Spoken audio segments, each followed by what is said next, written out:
पूर्णागिरी, वो रिकार का उत्पत्ति स्थल है। री स्वर पैदा हुआ, वहाँ योग सिद्धि होती है।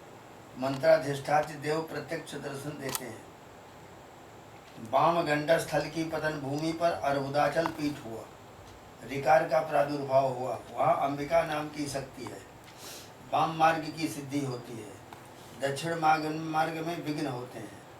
दहिना गंडस्थल पतन स्थान में आम्रातकेश्वर पीठ हुआ, वहाँ लिरिकार की उत्पत्ति हुई, वो धनदादि जक्षिणियों का निवास स्थान है। नखों के निपात स्थान में एकाम्र पीठ हुआ, लिरिकार की उत्पत्ति हुई, वो पीठ विद्या प्रदायक है। त्रिबली के पतन स्थल में तिस्रोत पीठ हुआ, वहाँ एकार का जन्म हुआ। वस्त्र के 3 खंड उनके पूर्व पश्चिम तथा दक्षिण में गिरे, वे 3 उपपीठ हुए। गृहस्थ द्विज को पौष्टिक मंत्रों की सिद्धि वहाँ होती है। नाभि की पतन भूमि कामकोटि पीठ हुई, वहाँ ऐकार का प्रादुर्भाव हुआ। समस्त काम मंत्रों की सिद्धि वहाँ होती है। उसकी चारों दिशाओं में उपपीठ है, वहाँ अप्सराएं निवास करती हैं। अंगुलियों के पतन स्थान हिमालय पर्वत में कैलाश पीठ हुआ, ओकार का प्राकट्य हुआ। अंगुलियाँ लिंग प्रतिष्ठित हुई, वहाँ करमाला से सम्मंत्र जप करने पर तत्क्षण सिद्धि होती है। दांतों के पतन स्थल में भृगु पीठ हुआ, वहाँ से औकार का प्रादुर्भाव हुआ। वैदिक मंत्र वहाँ सिद्ध होते हैं। दक्षिण करतल के पतन स्थान में केदार पीठ हुआ, वहाँ आ की उत्पत्ति हुई। उसके दक्षिण में कंकण के पतन स्थल में अगस्त्य आश्रम नामक सिद्ध उपपीठ हुआ। उसके पश्चिम में मुद्रिका के पतन स्थल में इंद्राक्षी उपपीठ हुआ। उसके पश्चिम में बलय के पतन स्थल में रेवती तट पर राजेश्वरी उपपीठ हुआ। वामगंड की निपात भूमि में चंद्रपुर पीठ हुआ। सभी मंत्र वहाँ सिद्ध होते हैं। जहाँ मस्तक का पतन हुआ वह श्री पीठ हुआ, ककार का प्रादुर्भाव हुआ। कलि में पापी जीवों को वहाँ पहुँचना दुर्लभ है। कपाल जहाँ गिरा, उसके पूर्व में कर्णाभरण के पतन से उपपीठ हुआ, जहाँ ब्रह्म विद्या प्रकाशिका ब्राह्मी शक्ति का निवास है। उससे अग्निकोण में कर्णार्धाभरण के पतन से दूसरा उपपीठ हुआ, वहाँ मुख शुद्ध करी माहेश्वरी शक्ति है। दक्षिण में पत्रवल्ली की पात भूमि में कौमारी शक्ति युक्त तीसरा उपपीठ हुआ। नैऋत्य में कंठमाला के निपात स्थल में ऐन्द्रजाल विद्या सिद्धिप्रद वैष्णवी शक्ति समन्वित चौथा उपपीठ हुआ। नासा के पतन स्थल में बाराही शक्ति अधिष्ठित 5वां उपपीठ हुआ। वायुकोण में मस्तकाभरण के पतन स्थल में चामुंडा शक्ति युक्त क्षुद्र देवता सिद्धिकर 6ठा उपपीठ हुआ। बाहु के पतन स्थल में अमरकंटक पर्वत पर ओंकार क्षेत्र पीठ हुआ, वहाँ खकार का प्रादुर्भाव हुआ। वो पीठ नर्मदा से अधिष्ठित है, वहाँ तप करने वाले महर्षि जीवन मुक्त हो गए। उसके उत्तर में कंचुकी की पतन भूमि में उपपीठ हुआ, जो ज्योतिर्मंत्र प्रकाशक ज्योतिष्मती से अधिष्ठित है। वक्षस्थल के पतन स्थल में एक पीठ हुआ, वहाँ गकार की उत्पत्ति हुई। अग्नि ने वहाँ तपस्या की और देवमुखत्व को प्राप्त होकर ज्वालामुखी संज्ञक उपपीठ में स्थित हुए। तो ज्वालामुखी जो वाम अस्कंद के पतन स्थल में मालोपीठ हुआ, वहाँ धकार की उत्पत्ति हुई। गंधर्वों ने राग ज्ञान के लिए तपस्या कर वहाँ सिद्धि पाई। दक्षिण कच्छ जहाँ गिरा वो कुलांतक पीठ हुआ, वहाँ डकार की उत्पत्ति हुई। वहाँ विद्वेश्वर उच्चाटन मारण प्रयोग सिद्ध होते हैं। जहाँ वाम कच्छ का पतन हुआ वहाँ कोटक पीठ हुआ। चकार का प्रादुर्भाव हुआ, वहाँ राक्षसों ने सिद्धि प्राप्त की। जठर देश के पतन स्थल में गोकर्ण पीठ हुआ। प्रथम बलि का निपात जहाँ हुआ वहाँ मातुरेश्वर पीठ होकर जकार की उत्पत्ति हुई।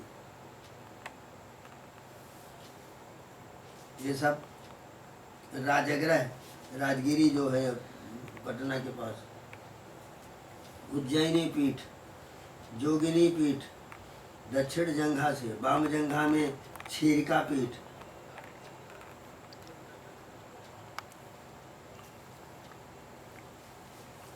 ये 51 पीठों का वर्णन है अलग अलग। 51 51 केश पास के पतन स्थल में छत्रपीठ हुआ। छाया के संपातन में छाया पीठ हुआ। महालक्ष्मी पीठ रुचि शोभा के पतन स्थल में बायां अंगूठा जहाँ गिरा हिरणपुर पीठ हुआ। दक्षिण अंगूठा के पतन में कामन पीठ हुआ। मज्जा के पतन स्थल में माहेंद्र पीठ हुआ। जिह्वा का अग्रभाग जहाँ गिरा वो गिर पीठ हुआ। यहाँ वाणी सिद्धि होती।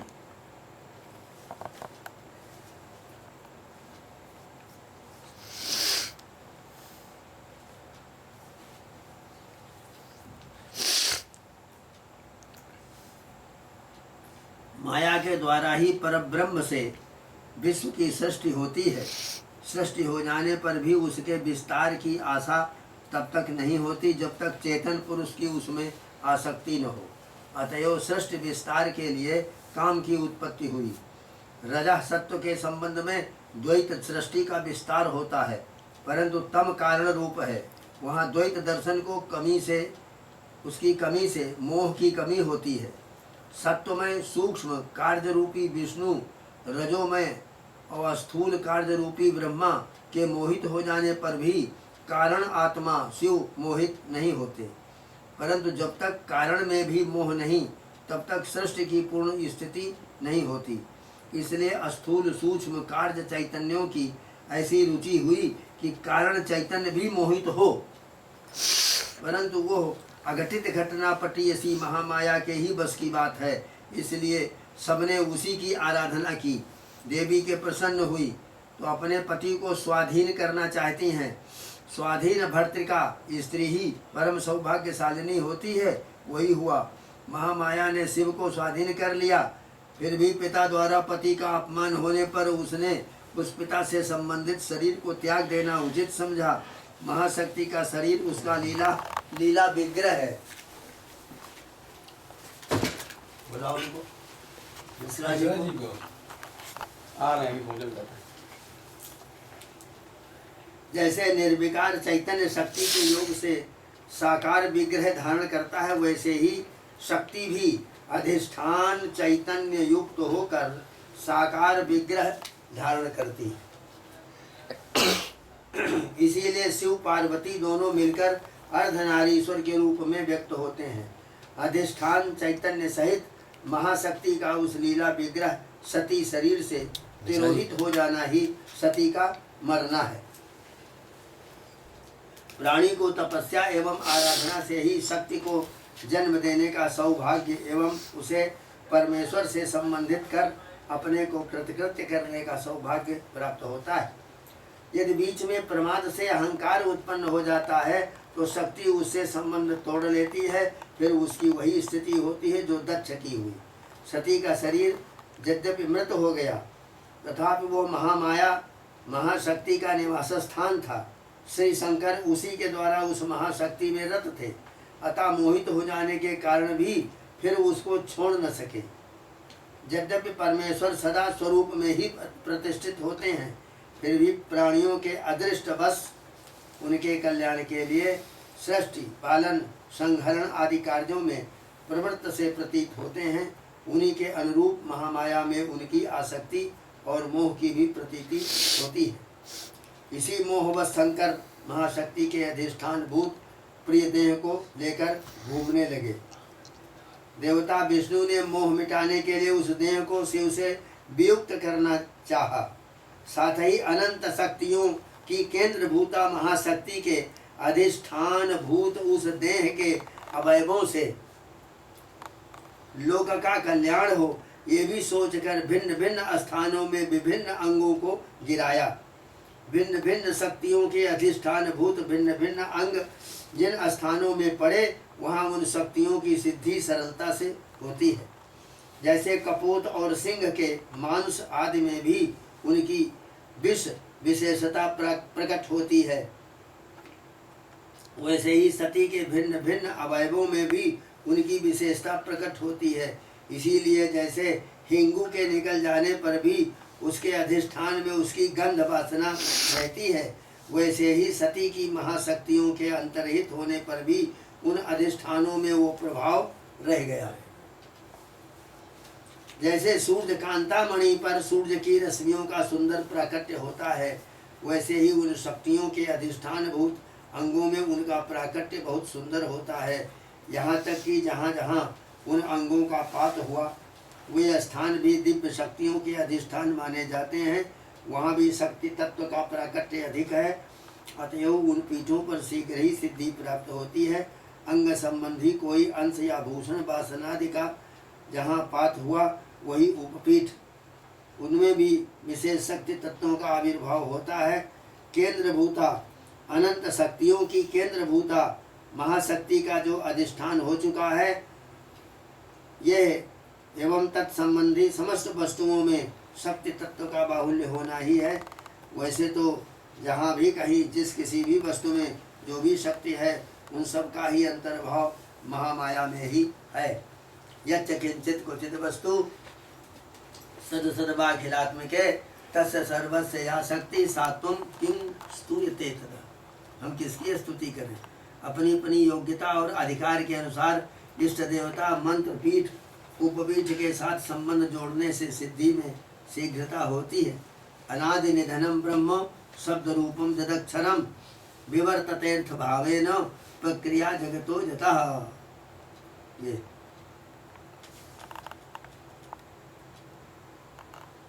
उपपीठों का रहस्य।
हाँ गए मिश्रा जी आए नहीं? भोजन कर रहे थे। और जो भोजन बंद कर दो। कर चुका हूँ।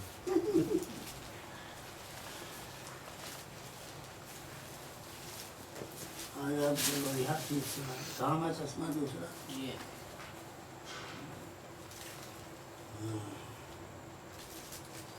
नहीं कुछ नहीं है। उसी में है वो कपड़ा। इसमें और बनवाना है।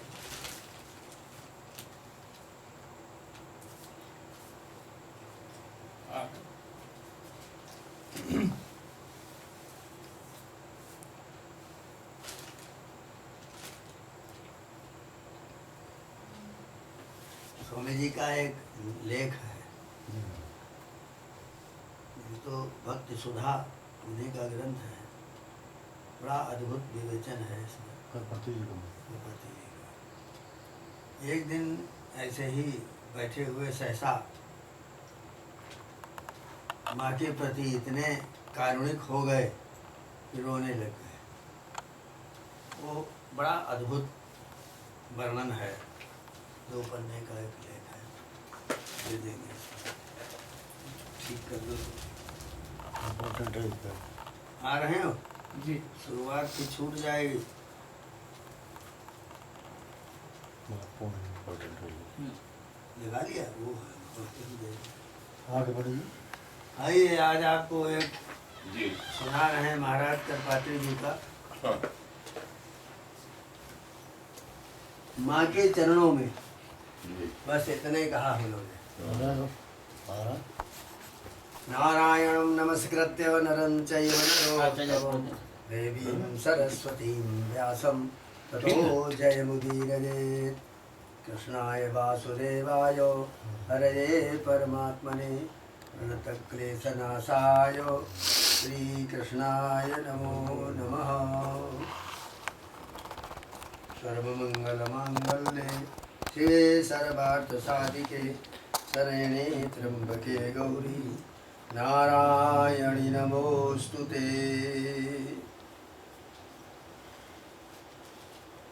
अनंत कोटि ब्रह्मांड जननी पराम्बा भगवती रामचंद्र राघवेंद्र की हृदयेश्वरी के मंगलमय चरणारविंद को अपनी अविरल अश्रुधाराओं से सिंचित करता हुआ एक भक्त कह रहा है। वाह। रामचंद्र राघवेंद्र की हृदयेश्वरी हाँ हाँ हे अम्ब कल्याणमयी भगवती, हे देवी, ये आपका अबोध किंग कर्तव्य विमूढ़ शिशु आपके चरणारविंद की शरण में है। हे माँ, अब ये ताप सहन की सीमा के बाहर हो गया है। हे माँ, मैं जानता हूँ कि मैं तुम्हारा योग्य पुत्र नहीं हूँ, मैं तुम्हारे चरणारविंद स्पर्श का भी अधिकारी नहीं हूँ। माँ, फिर भी अधम से अधम पतित से पतित पुत्र की भी अम्बा उपेक्षा नहीं करती। कुपुत्रो जाए तो क्वचिदपि कुमाता न भवती। माँ, मुझे तो सबने उपेक्षित कर दिया। ठीक ही है, तुम्हारे अभिशाप से संतप्त की रक्षा सिवा तुम्हारे और कौन कर सकता है। माँ, तुम तो प्रभु से भी यही कहती हो, न कश्चिन नापराध्यति। ऐसा व्यक्ति कौन है जिससे अपराध नहीं बनता। ऐसा तो कोई संसार में आदमी है ही नहीं। कोई नहीं। ये अबोध शिशु है, इसकी उपेक्षा नहीं करनी चाहिए, इसे पुचकार कर अंक में लेना चाहिए। माँ, तुम्हारे चरणों के बिना सब जगत संतापजनक हो रहा है। संसार में कोई इस अधम को देखने पूछने वाला भी नहीं है। माँ, संसार को की विडंबना से दग्ध हो रहा हूँ। अनेक बार अपमानित और तिरस्कृत हुआ, फिर भी तुम्हारी उपेक्षा नहीं कर सकता। अपने ही अपराधों के कारण स्थिर प्रबोध, स्थिर वैराग्य नहीं होता। ज्ञान होता है, थोड़ी देर के लिए चला जाता है। वैराग्य आया, थोड़ी देर के लिए एक हवा की तरह चला गया, स्थिरता नहीं होती। हे पुत्र वत्सले, तुम्हारे बिना आशा के अनुकूल ही नहीं, आशा से भी अधिक कारुणिक हृदय से अपराधी पुत्र को दूसरा कौन पुचकार सकता है। माँ, जिनके लिए त्याग किया, बलिदान किया, जिनके लिए अगणित दुख जो भोगे गए, जिनके हितार्थ कितने ही अनुष्ठान किए गए और जिनके लिए अगणित आंसू बहाए गए, वे सब मेरे रोने धोने को सुना अनसुना, देखा अनदेखा करके अपने अपने काम में लग गए। ठीक बात, यही हो रहा है। किसको समय है जो मुझ जैसे पागलों के प्रलाप को सुने। माँ, उस दिन सिप्रा के तट पर तुम्हारी स्मृति आई थी और तुम्हारे चरणों का स्मरण किया था। तुम्हारे चरणों में कुछ अश्रु चढ़ाए गए थे माँ, परंतु पुनः वही विस्मृति छा गई। फलस्वरूप उपद्रव भी वही कि वही वर्तमान है। माँ, तुम्ही सिद्धि बुद्धि स्वरूपा गणपति प्रिया हो। माँ, तुम्ही सरस्वती स्वरूपा विधि प्रिया हो। तुम्ही अनंत कोटि ब्रह्मांड के ऐश्वर्याधिष्ठात्री विष्णु प्रिया महालक्ष्मी भी हो। हे अम्ब, आप ही तो कामेश्वरांक निलया अनंत ब्रह्मांड जननी श्री षोडशी महात्रिपुर सुंदरी हो। हे जगदम्ब, आप ही मेरे प्रभु स्वामी, मेरे असरण शरण, मेरे दीन बंधु रामचंद्र की प्रियतमा हो। हे माँ, तुम सदा से मुझे संभाल रही हो। माँ, तुम्हारा तो कोई दोष नहीं, मैं व्यामोह बस अपने ही दोषों को आपके विविध स्वरूपों पर धरता हूँ। हे चिन्मयी, हे सदानंद, हे सदानंद घन स्वरूपे माँ, हे निर्विशेष सविशेष स्वरूपे, हे निर्गुण सगुण निराकार साकार स्वरूपे माँ, तुम्ही तो श्री कृष्ण प्राणेश्वरी रासेश्वरी नित्य निकुंजेश्वरी राधा रानी हो।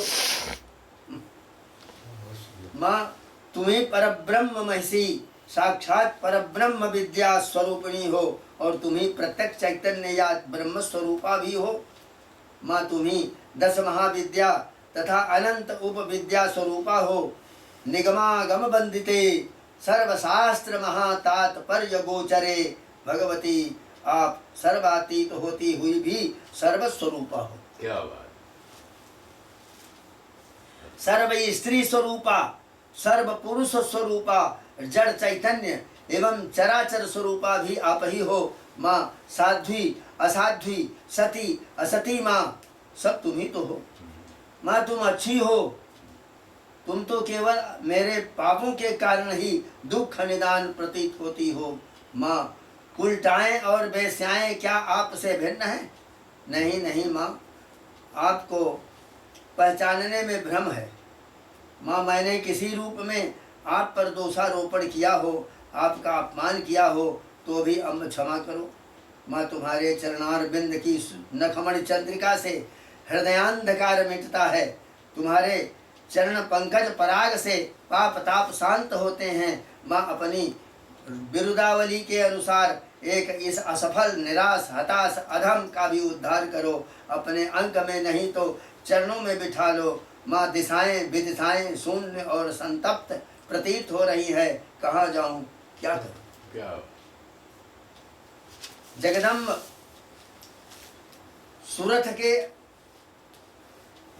राजा सूरथ के ऐश्वर्य प्रदान और समाधि को व्यामोह निवृत्ति पूर्वक तत्व ज्ञान प्रदान करना आपका ही कार्य है।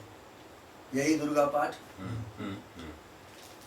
माँ आपके कृपा कटाक्ष के बिना सहस्त्रों विचार और ज्ञान अकिंचत कर हो जाते हैं। माँ मैं खूब समझ रहा हूँ कि अभीष्ट सिद्धि और अनिष्ट निवृत्ति के लिए इधर उधर भटकना व्यर्थ है। सब कुछ आपके चरणों में ही।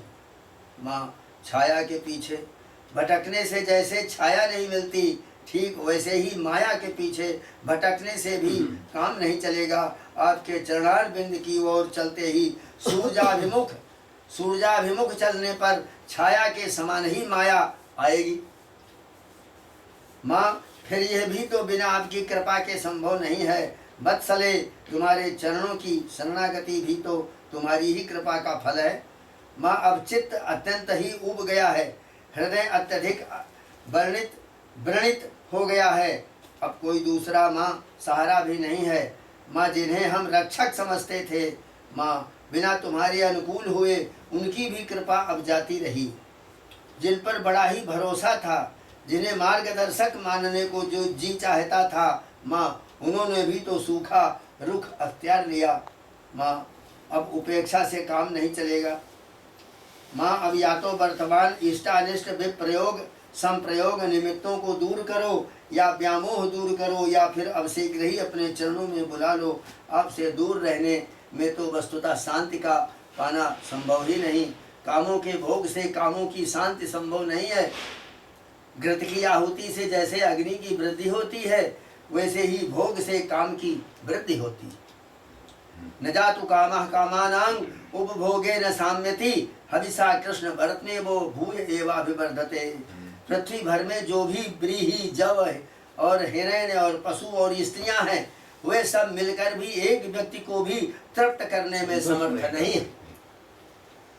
यत् पृथिव्यां व्रीहिजमं हिरण्यं पशवः स्त्रियः सर्वं नैकस्य पर्याप्तम् इति मत्वा समं व्रजेत्। संसार की सभी संचित राशियां क्षीण हो जाती हैं।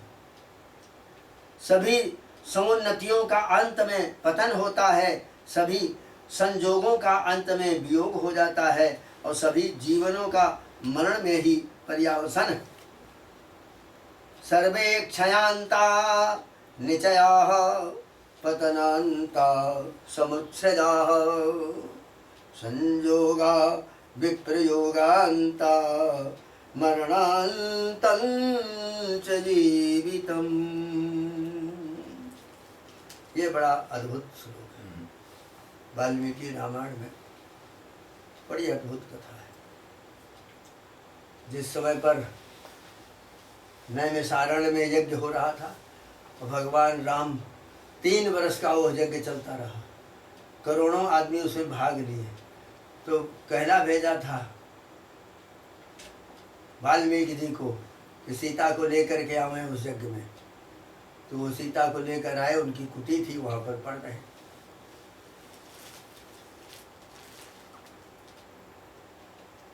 यज्ञ हो रहा था। एक दिन कहा कि सीता को अपने चरित्र की परीक्षा देनी है, इतने बजे दोपहर के बाद मंडप में आवे। तो मंडप में आए और उस समय पर, हाँ, उसके पहले घटना ऐसी हुई थी कि लक्ष्मण को बताया कि लक्ष्मण, एक बगीचे में अपने बैठे हुए थे राम पत्थर के ऊपर, कहा सीता को ऋषि आश्रम में छोड़ आओ, देखो पीछे मुड़ करके नहीं देखना। फिर लक्ष्मण चले तो कहते हैं यह राजा राम की आज्ञा है, राम की आज्ञा नहीं है। ध्यान दीजिए।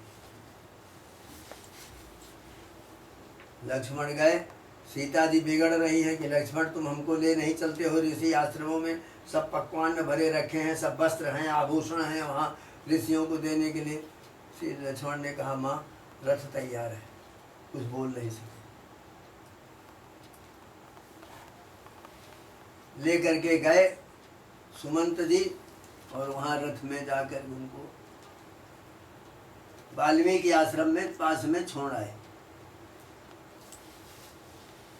वहां से लौट करके लक्ष्मण को आने में 3 दिन लगा, 3 रात्रि, और राम उसी तरह से उस पत्थर के ऊपर वैसे ही बैठे हैं। 3 दिन और 3 रात्रि बीत गई और टेढ़ा मुंह किए ऐसे ही बैठे रहे। लौट कर आए, राम को जब देखा है लक्ष्मण जी ने, तो लक्ष्मण जी पास में जा करके कहते हैं उत्तिष्ठ पुरुष व्याघ्रो, हे पुरुष सिंह उठो, कालस्य गतिरीदृशी, काल की गति इसी प्रकार की होती है। भवादृशा ही पुरुषाः नैव शोचन्ति मीदृशम्, तुम्हारे समान जो पुरुष हैं वो इस तरह शोक नहीं करते। तो राम का सिर यूं हुआ, वो कहते हैं लक्ष्मण तुमने कहा कालस्य गतिरीदृशी, ये क्या है? उसी जगह का ये श्लोक, ये श्लोक उसी जगह का है कि सर्वे क्षयांता निचया पतनांता समुच्छया संयोगा विप्रयोगांता मरणांतं च जीवितम्। महाराज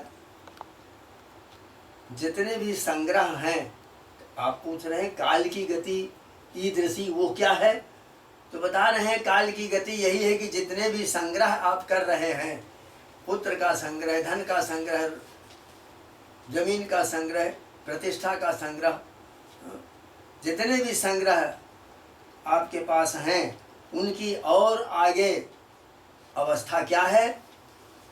क्षय हो जाना, नाश हो जाना। और जितनी उन्नतियां हैं उनकी अंतिम अवस्था क्या है? नीचे गिर जाना, पतन हो जाना। और जितने मिलन हैं, हम आप सब बैठे अभी मिल रहे हैं, बातें कर रहे हैं, इसके और आगे क्या होना है? वियोग। ये सब अलग अलग चले जाएंगे, आप कहीं आप कहीं आप कहीं।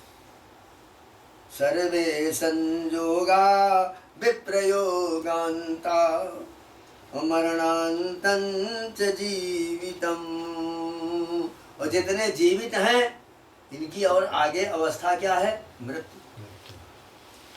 कल्याणमयी माँ सभी विचार आपकी कृपा के बिना निर्वीर्य रहते हैं, आपकी कृपा से ही सद्विचार की निष्ठा होती है। संपूर्ण प्राणी आदि में अव्यक्त हैं और अंत में भी अव्यक्त ही हो जाते हैं, मध्य मध्य में व्यक्त रहते हैं। संसार में सहस्त्रों माता पिता, सहस्त्रों पुत्र, सहस्त्रों स्त्रियां हुई, परंतु किसी का संबंध किसी से स्थिर नहीं रहा। जन्म जन्मांतरों में कितने ही पुत्र और अभीष्ट सुंदरियों से संबंध होता है, परंतु कौन कहाँ है, कौन कहाँ, किसी भी संबंध की स्थिरता नहीं है।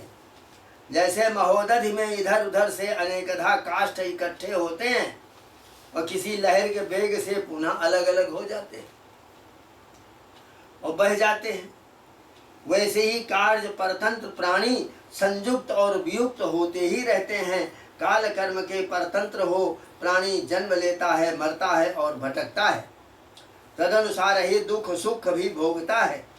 यौवन सौंदर्य द्रव्य संचय जीवन एवं आरोग्य तथा प्रिय संवास सब अनित्य है, इनमें पंडितों को मोहित नहीं होना चाहिए। अनित्यम यौवनम रूपम जीवितम द्रव्य संचय आरोग्यम प्रिय संवासो गृध्य भेदेषु न पंडिता। सामूहिक दुख के लिए एक को भी चिंतित होने की आवश्यकता नहीं है। सामूहिक दुख हुआ, सब कुचल के मर गए, विस्फोट हुआ ज्वालामुखी का, सब मर गए, भूकंप आया, एक साथ सब मर गए। बन सके तो अनुद्विग्न रहते हुए शक्ति भर उसके प्रतिकार की चेष्टा करो। न जान पदिकम दुखम एका शोचितुमर्हसि अशोचन प्रतिकुर्बितो यदि पश्येत पराक्रमम। दुख का चिंतन न करना ही महान औषधि है। दुख का चिंतन न करो। चिंतन करने से दुख मिटता नहीं है परंतु बढ़ता है। भैषज में तद दुखस्य जदे तस्नानुचिंतने चिंतमान हि नव्येति भूयश्चाप्यभिवर्धते। अनिष्ट संप्रयोग तथा इष्ट विप्रयोग से ही अल्प बुद्धि प्राणी मानस दुखों से दग्ध रहते हैं। प्रज्ञा से मानस दुखों और औषधों से शारीरिक दुखों का हनन करना उचित है। यही विज्ञान की महिमा है कि प्राणी बाल तुल्य न हो। प्रज्ञया मानसम दुखम हन्यात् शारीरम औषधैः एतद् विज्ञान सामर्थ्यम न बालैः समतामियात्। पूर्व जन्म कृत जो कर्म है सब दुखों और सुखों का वही मूल कारण है। इस तरह अपना आत्मा ही अपना बंधु और आत्मा ही अपना शत्रु है।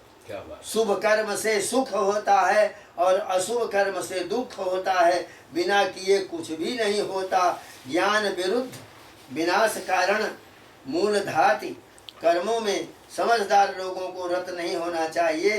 विचार करने पर यह संपूर्ण संसार ही अशाश्वत है, कदली स्तंभ के समान ही निस्सार है। श्मशान में एक दिन सभी को समान रूप से समाप्त होना पड़ता है। श्मशान में एक दिन सबको जाकर के भस्म होना पड़ता है। चाहे धनवान हो, रूपमान हो, बुद्धिमान हो, और चाहे निर्धन हो, निर्बुद्धि हो, विभिन्न ग्रहों के समान हो। शरीर भी आत्मा का एक ग्रह है। जैसे कोई मृणमय भांड, मिट्टी का भांड कुलाल के चक्र पर ही नष्ट हो जाता है, तो कोई कुछ समय बन करके नष्ट होता है और कोई बनकर और पक्का होकर बाद में नष्ट होता है। वैसे ही जीर्ण अजीर्ण, शिशु, युवक सबको ही मृत्यु के मुख में जाना पड़ता है। जो केवल मधु देखता है, प्रताप नहीं देखता, वो लोभ के बस भ्रष्ट होकर शोक को ही प्राप्त होता है। मधु यः केवलम दृष्ट्वा प्रतापम नैव पश्यति स भ्रष्टो मधुलोभेन शोचत्येवं यथा वयम्। जैसे कोई प्राणी क्रीड़ा के लिए, खेल के लिए जल में प्रवेश करके कभी डुबकी लेता है, कभी उतर आता है, वैसे ही बुद्धिमान संसार गहर में उन्मज्जन निमज्जन करता हुआ भी घबराता नहीं, परंतु अबुद्धि प्राणी इस डूबने उतराने वाले में व्याकुल हो जाता है। हे माँ, जन्म से लेकर ही मांस शोणित युक्त अमेध्य स्थान में ऊर्ध्वपाद अबाक सिरा होकर रहना पड़ा है।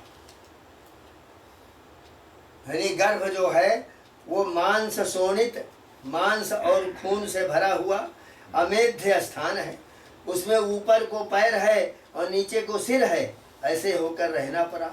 योनि द्वार के भी नाना कष्ट सहने पड़े, एक उपद्रव समाप्त भी नहीं हो पाया कि दूसरी उपद्रव सिर पर आ पड़े।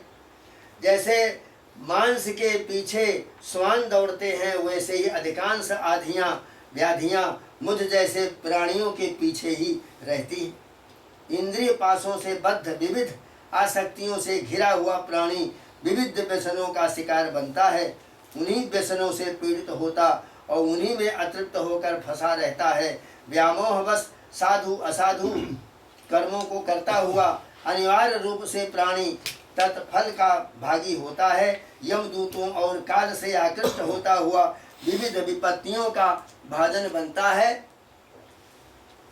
लोभ से वंचित होकर प्राणी की तरह अपमानों, दुखों और विडंबनाओं में फंसता है और अपने आप को समझने में असमर्थ ही रहता है। दूसरों को मूर्ख कहता हुआ भी अपनी मूर्खता की ओर ध्यान नहीं देता। हे अपराजिते, हे अमिते, अनुपम चरिते माँ, क्या कभी भी प्राणी बिना तुम्हारी कृपा से इस व्यामोह से, इस माया से मुक्त हो सकता है? ठीक ही कहा है कि जिस पर आप कृपा करते हैं वही दुस्तर देव माया को पार कर सकता है।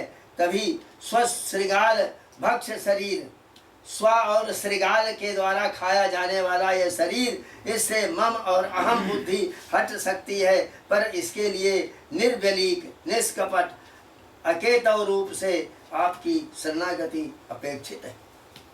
जैसाम सजेव भगवान दमयेदनन्तः सर्वात्मना श्रितपदो यदि निर्व्यलीकं ते दुस्तराम् अतितरन्ति च देवमायां, ते दुस्तराम् अतितरन्ति च देवमायां, नैषां ममाहमिति धी सुश्रृगाल भक्षे।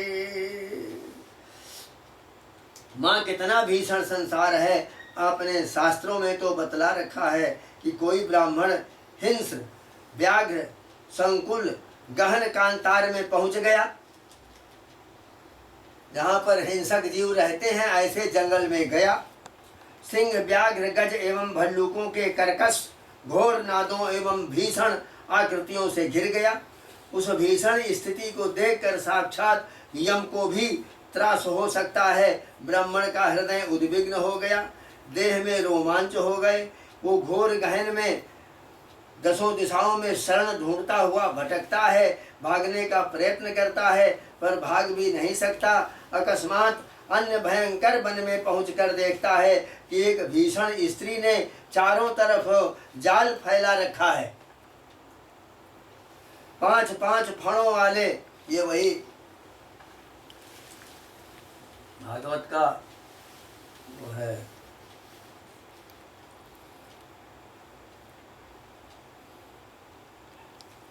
भागवत में यह आख्यान है पंचम स्कंद में। तो वो देखता है कि 5 फणों वाला सर्प एक दरवाजे पर बैठा है। भीषण वृक्षों से भी वो वन घिरा है। उसी वन में एक कुआं था जो विविध दृढ़ बल्लियों से ढका हुआ था। ब्राह्मण उसी अंधकूप में गिर गया। तृष्णाच्छन्न बल्लियों पर बृहत कटहल फल के तुल्य लटक गया। सिर नीचे को था, पैर ऊपर को। नीचे कूप में देखता है कि एक भीषण महानाग है। उसके 6 मुख हैं, 12 पैरों वाला शुक्ल कृष्ण वर्ण का एक महागज है हाथी कूप के बाहर था। वो बल्लियां भी खूब फैली हैं। नाना रूप धरे घोर मधुकरों ने ऊपर मधु के छत्तों को घेर रखा है। उसमें से ही कुछ मधुमक्खी, कभी कभी उससे भी कुछ मधु टपक रहा है। बालक प्राय मूढ़ प्राणी उस मधु से आकृष्ट होकर उसी मधु धारा को बल्लियों में लटका हुआ पान करता है, फिर भी उसकी प्यास बुझती नहीं है। नित्य अतृप्त होकर उसी वस्तु की लालसा में परेशान है। उसी लोभ से वो ब्राह्मण अपनी भीषण दशा को भूल जाता है और उस दुर्दशा पूर्ण जीवन से भी उसे वैराग्य नहीं होता। देखता है कि नीचे गिरेंगे तो ये सर्प काटेगा। उस हालत में भी वो जीवित रहने की इच्छा रखता है। वही श्वेत कृष्ण मूषक उन बल्लियों को काट रहे हैं ऊपर भीषण विषधर सर्पों से घिरे घोर कांतार में महोग्र डाकिनी रूपा स्त्री का जाल फैला है। कूप के ऊपर भीषण गज है और कूप के भीतर नाग है और बल्ली के कटते ही कूप पतन का भय भी सामने है। भीषण भ्रमरों का डर है। फिर मधु लोभ में प्राणी भूल करके फिर भी जीवित रहना चाहता है और उसी मधु को चाट रहा है। माँ, ये महासंसार ही तो वो कांतार है, क्या ये कम दुर्गम है? माँ, ये कितना भीषण है। माँ, तुम्हारे अभय हस्त का सहारा न हो, तुम्हारे अंक गोद का सुख न हो, तुम्हारी नखमण चंद्रिका की शीतलता न हो, तो इससे किसकी मुक्ति हो सकती है? माँ, ये विविध व्याधियाँ ही तो भीषण ब्याल हैं। माँ, यह तो ब्यालों से भी अधिक कहीं भीषण है। एक ही व्याधि प्राणी को जर्जर कर देती है, परंतु दद्रु, खरजू, ज्वर, अतिसार, कुष्ठ, प्लेग, विसूचिका, भय, सिरासूल, उदरसूल, अगणित व्याधियां शरीर को जर्जर कर देती हैं। वो सौंदर्य कहाँ चला जाता है? देह की कांति समाप्त हो जाती है, बाल पक जाते हैं, मुख दंत विहीन हो जाता है, रमणीयता समाप्त हो जाती है। अब भूषण, अलंकार, अंग रागादि बाह्य कृत्रिम साधनों से उसकी सुंदरता बढ़ाना कितनी विडंबना है। वृद्धावस्था तो वो भीषण नारी है। सुंदरी से सुंदरी स्त्री तथा सुंदर से सुंदर भी पुरुष को विरूप कर देना इसका खेल है। हे माँ, फिर भी स्त्री आदि के मायामय देहों में क्यों व्यामोह होता है? रूप और वर्ण का विनाश करना जरा का प्रमुख कार्य है। जरा माने वृद्धावस्था। माँ, कितना भीषण व्यामोह है। प्राणी आदि व्याधि जरा रोगाद से पीड़ित, त्रस्त तथा विरूप हो रहे हैं। जिस पर मोहित होता है वो भी आदि व्याधिग्रस्त मृत्यु मुख पतनोन्मुख ही है। कोई किसी को विपत्ति से बचा नहीं सकता, फिर भी व्यामोह, रति, राग का उपद्रव आश्चर्य है। आचार्य ने क्या सुंदर कहा है। अंगं गलितं पलितं मुंडम दसन विहीनं जातं तुंडम वृद्धो जाति गृहीत्वा दंडम तदपि न मुंचति आशा पिंडम। हे कल्याणमयी, हे सकरुणे, क्या तू अपनी विपन्न संतानों को उपेक्षा कर सकती है? नहीं माँ, ये तो सब अपराध मादृश मूढ़ों का ही है। कांता की विरह वेदना कितना भीषण ताप है, क्या इसका पारावार है? क्या इसी से इंदुमती के विरह में रघु का कर्ण अवसान नहीं हो गया? क्या पुरुरवा का उन्माद और पागलपन इसी विरह व्यथा का प्रिय वियोग का ही परिणाम नहीं था? क्या नर नाट्य में प्रभु राम ने भी माँ आपकी विरह वेदना का लोहा नहीं माना? माँ, प्रेम मत वाली गोपांगनाओं और प्रभु कृष्ण तथा रासेश्वरी राधा रानी ने भी विरह व्यथा का कितना भीषण अनुभव किया था। माँ, वास्तविक प्रेम और वासना का भेद सहसा किसकी समझ में आ सकता है? फिर भी आखिर ये मानसिक व्यथा, आंतरिक आदि क्या एक ही प्राणी के जीवन का अंत नहीं कर सकती? इन विषयों में क्या बिना आपकी कृपा के कोई विवेक कारगर होता है? माँ, ये शरीर ही तो वो अंधकूप है। उसी में काल रूपी सर्प भी रहता है जो प्राणियों का अंत करता है। शरीर में जीवन की जो आशा है वही तो बल्ली है।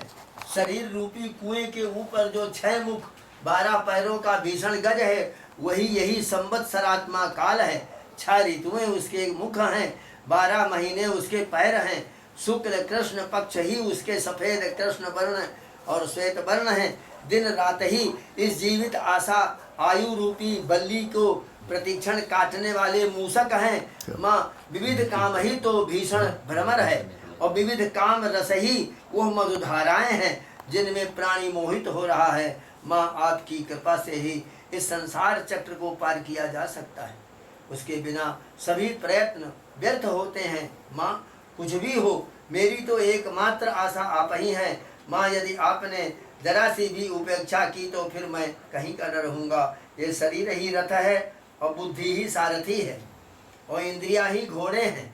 जो बुद्धि के द्वारा इंद्रियों को नियंत्रित करके संसार चक्र में भ्रमण करता है वो मोहित नहीं होता।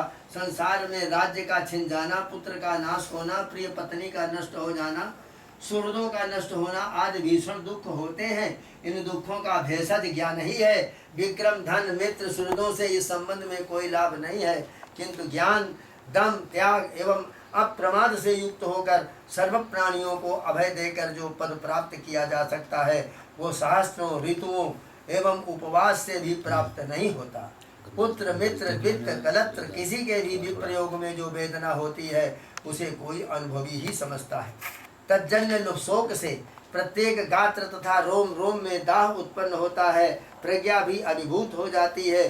प्रिय विप्रयोग सम दुख जग माही, प्राप्यते सुमहद दुखम विषाग्नि प्रतिभम विभो। विष एवं अग्नि के तुल्य विप्र वियोग दुख अति भीषण होता है। इससे तप्त प्राणी मरण को ही श्रेष्ठ समझता है। तदिदम व्यसनम प्राप्तम मया भाग्ये विपर्जयात्, तस्यांतम नाधिगच्छामि।